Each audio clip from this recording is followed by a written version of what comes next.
Hello, hello! Which is better? Hyper investing into a character, whether it's through constellations, a weapon, or just hyper investing via crowning, or getting more characters? Let's talk. First and foremost, it depends on the style of the character you have. A DPS is always going to fight the same position as another DPS, whether it's Sino, whether it's Hu Tao, or Xiao, they all fight for that exact same position. A support, especially if they're geared towards one specific playstyle, is good in the sense that they are offering more damage, and they aren't competing for one slot. But the more generalized that support is, the more tricky it is to try and replace them, and you don't want to be too reliant on them. So here's just the general guidelines for when it's better to invest into a character. A, does an investment improve their utility?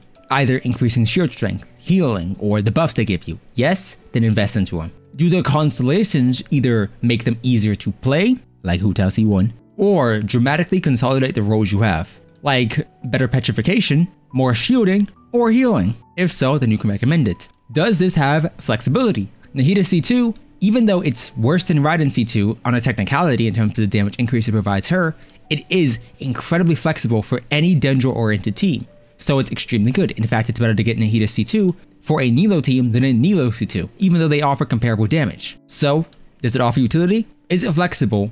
And does it change the playstyle? If yes, then any of those constellations are worthwhile, specifically C1s. C1s are great in that aspect, C2s too.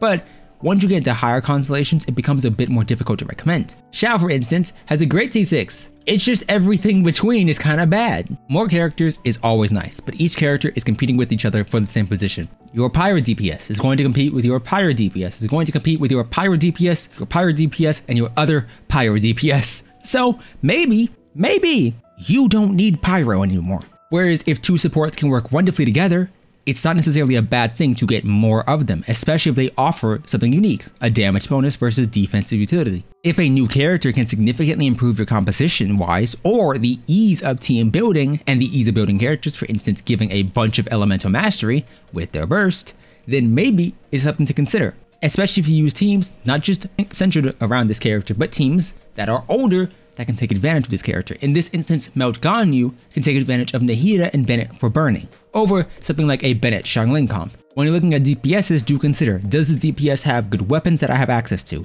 Do they have teams that require expensive units? Maybe in this instance, you're trying to build out Sino's best team, which is, I think, Sino, Farina, Baiju, and Nahida. Because once again, the investment spent on one unit can be spent on another unit. And then third, for a brand new character, are they easy to build? Do they have access to a set I'm either going to have to farm or a set I have good pieces for already? For instance, you don't want to have to farm Vermilion Hereafter for a Xiao. So can they take advantage of something else? Well, yes, you can. Ignoring these, you can also just give him Mara Shusei Hunter, whereas Hu Tao can use Crimson, or Shimenawas, or anything else. The more accessibility a character has built into them, whether that's through the artifacts, whether that's through a unique build path, i.e. HP over attack, whether that's through no crit needed, just HP. It changes not only the way you play them, but subsequently also the weapons you need. It might ease the strain on your current weapon roster and subsequently on your artifacts, because nobody likes falling for crit all the time. So more options is better,